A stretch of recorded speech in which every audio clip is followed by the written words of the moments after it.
So I'm very delighted to have with us here at COP28 Jad Daley, who is the President and CEO of American Forests, headquartered in Washington, D.C. in the United States. Jad, great to see you. Tell us a little bit about what American Forest is and its goal, briefly, and then why you're here at COP28. So American Forest is the oldest forest conservation organization in America. We were founded in 1875, and I'm really proud that across that entire history, we've been working with equal attention to trees in cities, as well as to how we care and restore large forest landscapes. And both of those things are really relevant today for solving the climate crisis, and it's why we're here at COP28. We are trying to use COP28 as a springboard to create a global movement around tree equity in cities as a two-way solution for both slowing climate change down and equitably protecting people from threats like extreme heat. But we're also here to work together with other leaders and countries around the reality that climate change is killing our forests faster than we've ever seen before at the very time when we need them to help us slow climate change. And so we have large landscapes all across America and around the world that are dying and burning at a rate that we've never seen before. And so we're here to engage with other countries to say, hey, look, in the United States, we're now investing billions of dollars to go out and do climate resilient reforestation of these landscapes so they don't just die and burn again.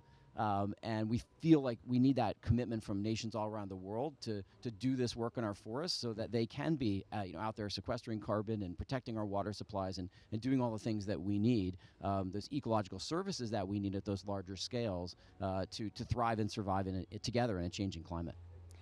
How does one deal with that challenge of ensuring that trees don't burn? I mean, trees will burn at some moment, won't they? We had Johan Rockström, the famous Swedish scientist, on the show yesterday, and he was talking about a lot of the forest fires that we've had in the last, say, 12 months, and pointing out that the major factor was they were dry. Yes, exactly.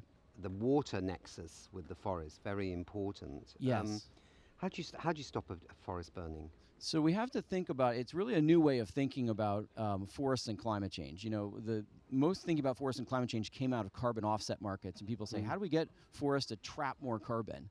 But the reality is in the middle of climate change, how we protect forests from being killed by climate is just as significant. We don't want our forests to give back all that carbon that they sequestered out of the atmosphere. And so the way that we solve the challenge that you're talking about, the way we help forests become resilient to climate change is in some cases giving them a little bit of a hip check, a little bit of a bump in terms of the tree species, even the genetics of those species that we're selecting when we're replanting forests, for example, after a wildfire. The way that we space them and place them on the landscape has to be different. The amount of trees we can have on the landscape has to be different, so that we're planting forests, we're pre-storing them for the future instead of restoring them for the past. The reason that, Mr. Roxton is right, the reason they're dying and burning at rates we've never seen before is that climate change is weakening them. They're drying them out and killing off trees, and then that makes them more susceptible to these catastrophic wildfires. So we are proud to be global pioneers in the field of climate resilient reforestation. So we're helping folks figure out, again, those details of tree species, genetics, planting techniques, and then even how we take care of forests after they've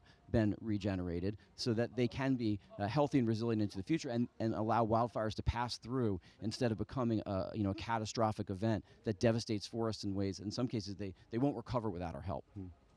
So you mentioned the cooling benefits of trees in the urban environment, and we also just discussed before we started chatting this cooling pledge, which the United Arab Emirates presidency has put forward, and it seems it's quite popular. How do we ensure that we don't create more emissions from trying to cool increasingly hot climates with air conditioning machines and things like that? And yes, we need highly efficient air conditioning machines. We need the right chemicals in those machines so they don't leak out and cause more global warming. But we need trees, yeah? We cannot possibly win on extreme heat without a huge role from trees. Trees are like a magical device for our cities to naturally cool the air, to cleanse the air in terms of reducing air pollution as well. But here's a reality I want to make sure everyone understands. A map of trees in any city across America and in any city around the world is also a map of income, and it's a map of race. We have systemic inequities of tree cover that track perfectly along those lines. And we can prove it. In the United States, we mapped this for every single urban neighborhood and put it on the internet in something called Tree Equity Score. And for example, it showed that the lowest income neighborhoods and the neighborhoods with the highest concentration of people of color, regardless of income in the United States, are 7 to 10 degrees Fahrenheit hotter on those hottest days because of their lack of tree cover, because of that systemic lack of tree cover. That's a life or death difference for people in those communities. So that's why we say, first and foremost, creating tree equity in our cities, bringing trees to those neighborhoods where they're lacking, is how we're going to save lives from extreme heat. I mean, today in the United States, 12,000 people per year die from extreme heat. And we have strong science from Duke University saying that could be 100,000 people per year by the end of this century. So those extra 88,000 deaths are going to occur in these neighborhoods that are hotter, where people have more structural vulnerability to something like extreme heat.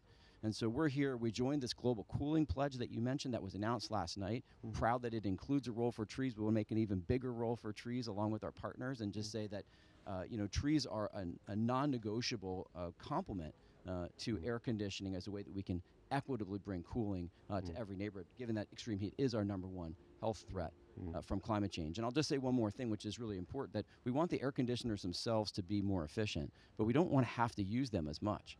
And so the remarkable thing about trees is that not only do they sequester carbon, so they help slow climate change in that way, but they also reduce air conditioning load. So when we use cooling from trees and we pair it with air conditioning, the air conditioners don't have to work as hard.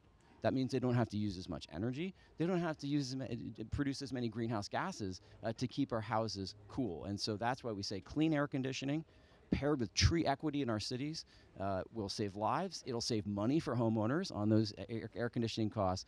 And it's going to save our climate by reducing the greenhouse gases that we produce in the process of cooling our homes.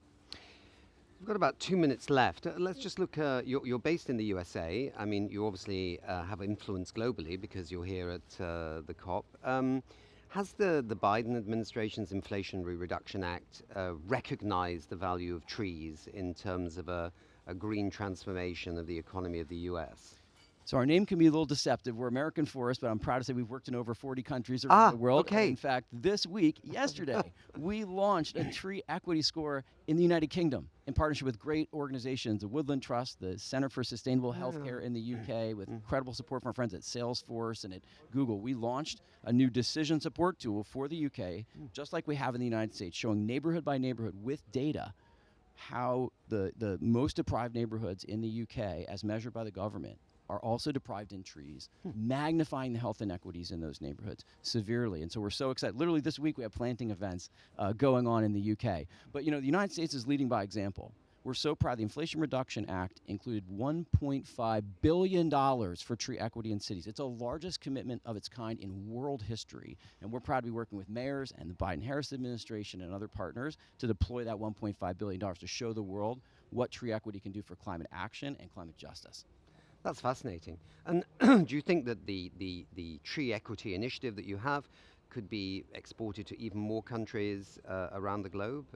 I sure heck the next time you and I sit down together, it is a true wall-to-wall global movement. That is why we're here. That's why you've joined the Global Cooling Pledge, to connect with more nations, because we think every nation needs to take this approach of combining tree equity and clean air conditioning to protect our citizens and protect our climate. And we're all in to try to take this movement all across the world.